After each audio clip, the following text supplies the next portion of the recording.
This is a Troy Bilt chipper shredder. This one's a 2005 model.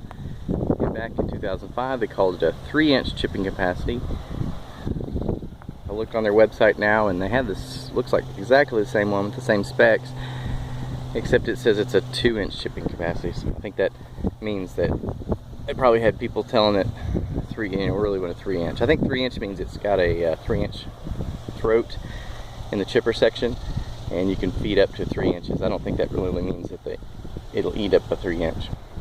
Just a couple thoughts on this. I've never had a chipper shredder. This is obviously a residential style model, even though it says commercial grade. It'll feed, it's really good for little sticks like that. I'd say up to about 2 inches it takes with no problem. A couple of the things that I didn't realize that are kind of surprise, just didn't think about it, is it doesn't automatically just feed sticks. So you put it in there and they'll kind of gravity feed as they chip their way through. The biggest problem I have is if you try to feed it something like this, that's a curve, it won't fit through the chute because it gets caught in the chute. So those I'm going to have to do something else with because I can't run them through the machine. The shredder part seems to work really well. I've only used it for little bits and pieces.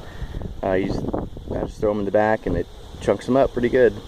The rotating assembly back there is big and heavy. I looked on the website and it's a $300 replacement part. You can order the whole assembly. It's a direct drive unit. Real simple with these real common Briggs & Stratton Intech IC engines. When I bought this, it didn't really run right, but we could tell it was not getting enough fuel to run or load.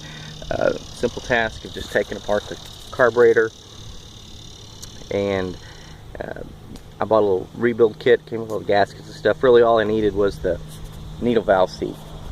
It was bloated up, probably from maybe ethanol in the gas or additives in the gas or something, I don't know, old age, but it just wasn't letting enough fuel drop into the bulb to run, and I added that little fuel filter.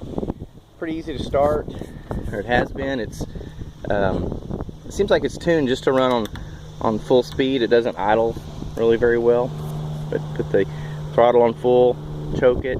That's warm, so I don't know if I need a choke, but I'll try. Since it's a direct drive, it's somewhat hard to pull because you're pulling that whole hammer mill type mechanism at the same time. Let's see if this will start. Yep.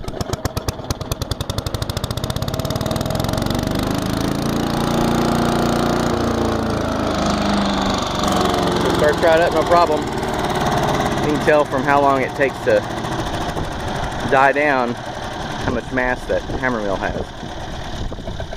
Overall, it's a pretty good unit. It takes me a while to get through the sticks because you can't feed it real fast. If you do feed it sticks, the vibration is so rough on it, it's really hard to hang on to them. So I've just been dropping the sticks down in the chute and pushing them in if they get jammed, if I have to.